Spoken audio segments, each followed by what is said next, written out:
guys, what's going on? Today we've got the MAMBA stack here for a quick view.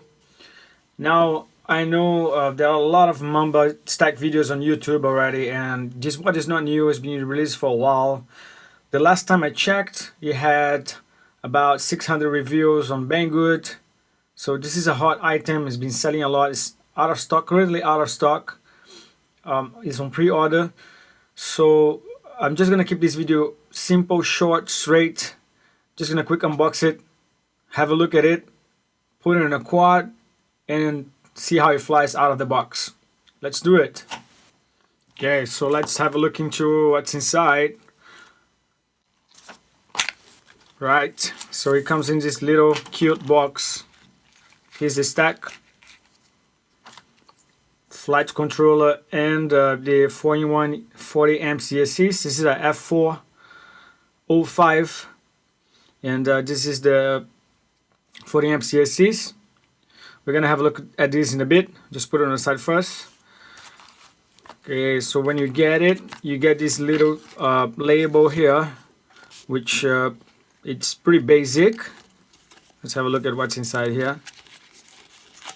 Yeah, just shows how to basically wire your VTX, your camera, your buzzer, your receiver, and etc. And this one is the ESC. So all the information is pretty layered here. 40 amps continue, burst 50 amps. You got a Butterfly OSD. You got back 5 volts and 2 amps. And then input power is up to 6S raw. So this stack is able to take up to 6S lipos. Cool. All right, right inside here you have your XT60. You got some, I believe this is 14 gauge. I'm not sure, I can't see here, but yeah, it's it's just what you need if you're going to hook up the XT60 into the ESCs. This is what you're gonna need. You got one extra cable for the the ESC signal channels, and you've got one cap here, which is 470 UF 35 volts. Cool, which we're gonna be hooking as well.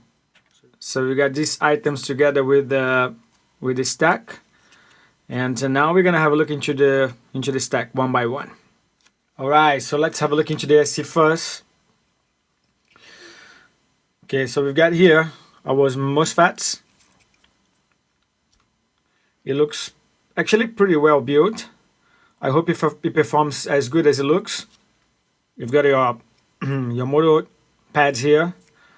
It's already layered 1, 2, 3, and 4, and little caps here. So there's not much filtering going on actually. And then this is your battery, your battery pads, your lipo pads, where you're gonna hook up your lipos. At the back here, it's pretty basic as well. Nothing going on, not much going on. You can solder your motors at the back, but you cannot solder your lipo though. So if you're mounting this upside down, some frames you're mounting these upside down, you have to watch out for that. How you're gonna mount your ESCs, and how you're gonna hook it up. Watch out for that. We've got here a little labeling of what's going on. This is a D-Shot 600 capable, and it's a 30 by 30, so the usual 5-inch frame size. Cool. And then we've got our plugs here, our GST, where we're gonna connect the wires to the flight controller. Cool. All right, let's have a look into the flight controller now. So this is an F4 board, which is able to take up to 6S, as I mentioned before. And everything is actually pretty labeled properly here. It's actually pretty easy to solder. Okay, let me just change the orientation here so you guys can see. Okay, so here we are. We have got, let's start from here. Cool. So you got a 5 volts ground, TX3, and video, which is you're gonna be hooking up your VTX. And in case you have smart audio, you wanna be able to change channels and power output of the VTX. You can do that by just hooking up in the TX3 here in this flash controller, and then you do it via Betaflight OSD. Then right at the top, you've got a camera, ground, 5 volts, buzzer, negative and positive. Then on the side, you've got ground, 5 volts, PPM, S-bus, TX1, 3 volts, and TX6. So in case you're using S-bus, this is where you're gonna hook. In case you're using PPM, not many people are using PPM these days, but in case you still have a receiver, you want to use it, this is where you're gonna hook it. Some guys are using iBus on RX3 here, right at the bottom. Cool. And right at the corner here, you have 2 pads for GPS and some extra stuff you wanna add on.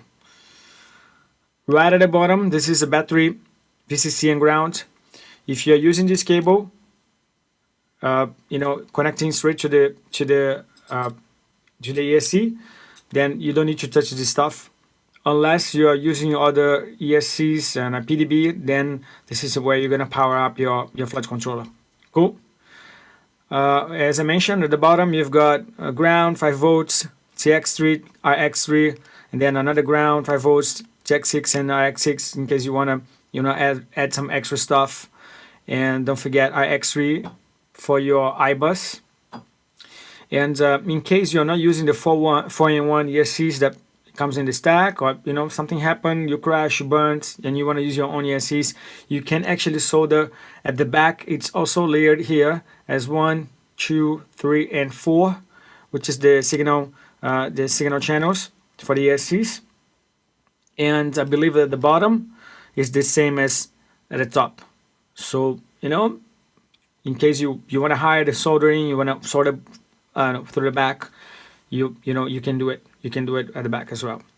And one of the cool things is they already provide some gummies to reduce the vibration, both in the flash controller and in the ESC. Although they did not provide any heat shrink for the 14 gauge wires, assuming that we already have, you're already building quads and stuff. But that's okay. That's not a big deal. So what we're gonna do now is just gonna hook it up into a quad, put some motors, put some props, put a FPV system, and we're gonna take it for a flight and see how it performs out of the box. Let's do it. Alright guys, so here I am, and I've got the MAMBA stack into this quad. I'm running 5S. The motors are Thank BANGGOOD series 2207, 1750 kV. We're gonna be running 5S, and let's go for a flight. Let's see how this MAMBA stack is gonna work out. All right, let's do it.